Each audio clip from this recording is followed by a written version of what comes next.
I have always believed that one of the most courageous things to do in all of life is to be a mother. As a man, of course, there's no way for me to really understand what carrying and birthing a child is like. When I had my first two children who were biological births, in those days, I was deemed useless and not allowed near the labor room or the birthing room, and so I've not even been up close and personal with such a birth. But I know the challenge it is, and what a painful process it can be in actually giving birth, because of the stories I've heard from my own children and from friends. I do know that being a parent or a mother or a father, a stepfather, or a stepmother, a guardian, or whatever role you might play in caring for and raising up a child is a huge challenge. It can also be a wonderful gift, a gift of love and joy and pleasure. As was expressed in our Mother's Day litany this morning, from lots of different points of view, Mother's Day is a hard time for some folks, extremely painful for some. This day is also the opportunity, however, to gather with family centered around the one who birthed us and cared for us and guided us through life and taught us how to love, taught us how to love the world, who taught us how to receive love.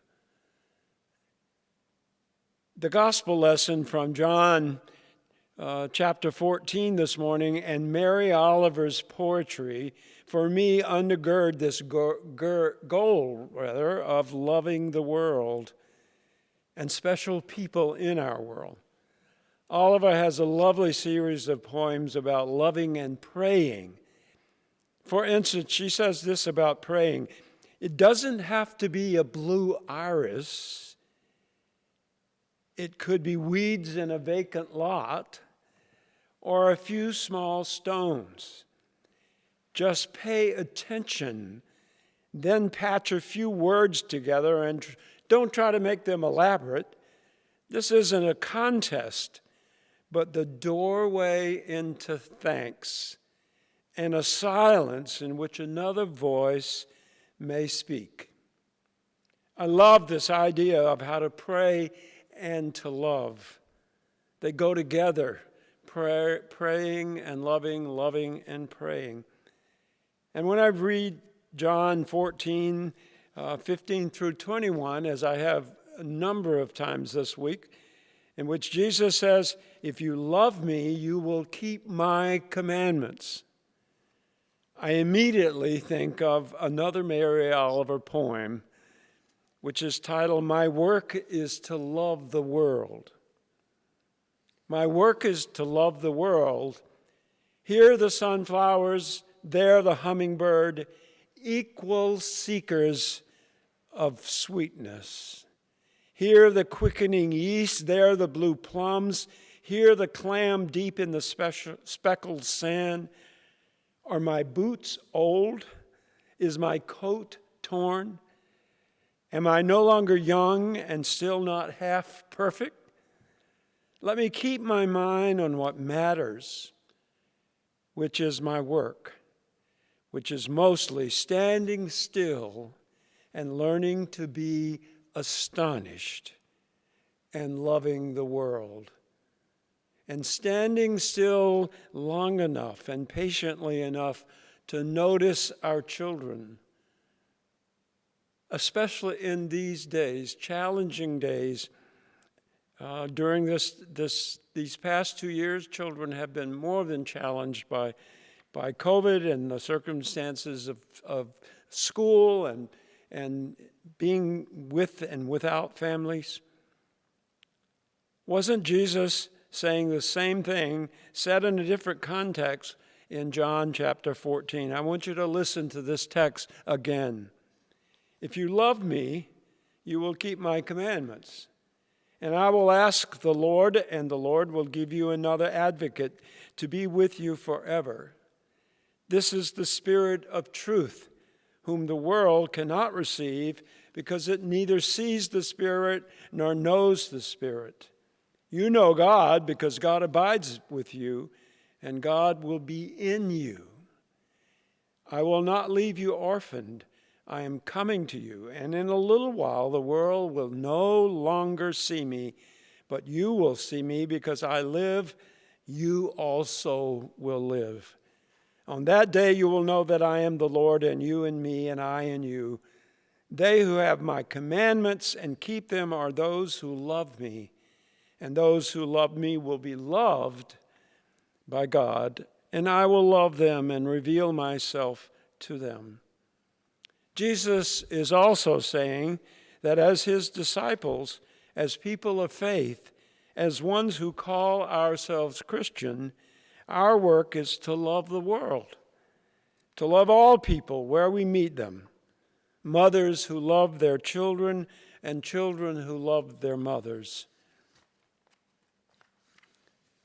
This has something to do with standing still long enough to being quiet enough that we notice others as we meet them where they are in their lives. In the grocery store line, in a doctor's office, at our jobs, on the street, at church, at play. This is where loving others begins, right where people are, not necessarily where we want them to be. John 14 calls me to love all I meet along the way, including those who are hard to love, even hard to like or to be around. It is exactly what Jesus commands of us. And we ought not to forget what Jesus says in the Sermon on the Mount from the translation called the Message. Jesus said, "You're familiar with the old written law. Love your friend and its unwritten companion. Hate your enemy." I'm challenging that. I'm telling you to love your enemies. Let them bring out the best in you. But let's be honest, this work of loving the world is hard work, especially when it comes to loving and meeting people where we find them and where they are on life's journey.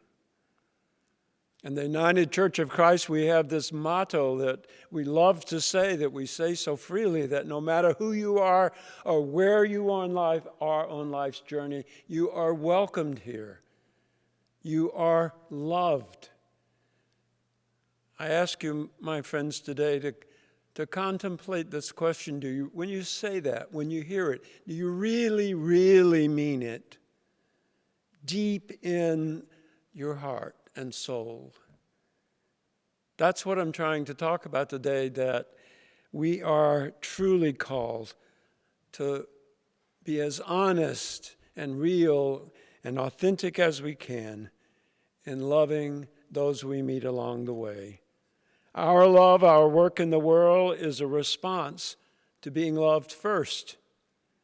As Jesus puts it, we love because God first loved us. We love others because we have been loved. Why is love called the most powerful force in all the world? Both the giver and the receiver are transformed. May that be so in your lives and in mine this day.